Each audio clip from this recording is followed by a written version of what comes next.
it was always a great sadness for me that we never got to perform any of the second album, and that we had only a very small outing on the first album, you know.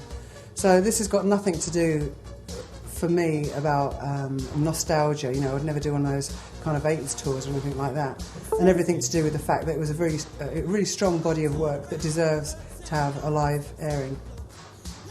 It just seemed to be the right thing to do at the right time. I had the space, and Alison Had the inclination. Had the inclination.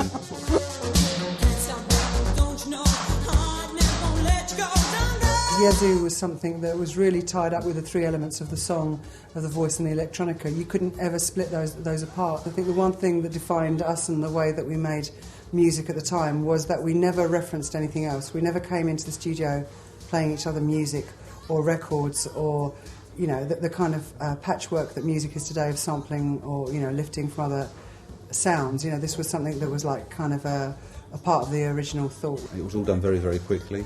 And it all came, nothing was really preconceived or thought out.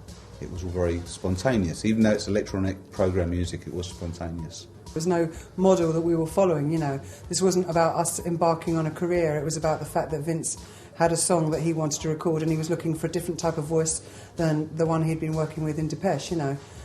He knew of me, he contacted me and asked me to sing on his demo, and that was, as far as I was concerned, what it was going to be, you know.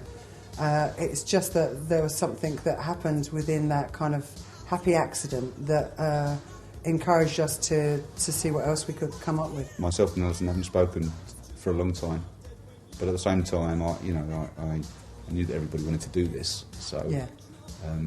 I knew it would be a positive atmosphere. We found it difficult to relate to each other when we were younger, because we were younger. That was the big reason, and you know, we found it difficult to communicate. I mean, the thing is, at the end of the day, you know, we both come from both of them, and you can't take that out of us, you know what I mean, mate? No, but there is a language, do you know what I mean? There's a kind of, even though, that's the kind of funny thing, that even though we didn't talk particularly much then, there's still this kind of cultural, you know, reference points, just loads of reference points that are the same, you know.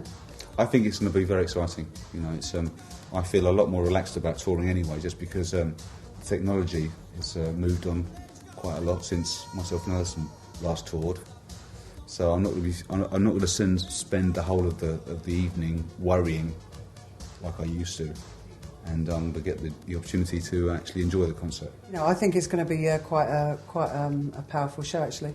You know, the thing with Yazoo is that, you know, people might remember us merely for the singles, and will think of either us as, on occasion, pop light or as a dance act, and there was a whole breadth to what we were, you know, to our material. You know, there's a darkness, and there's an avant-gardeness, and there's a poetry to it. There's all kinds of elements, and you know, it's important to pull the show together in such a way that all of those are truthfully presented. I'd like to have a go at programming some of Alison's songs.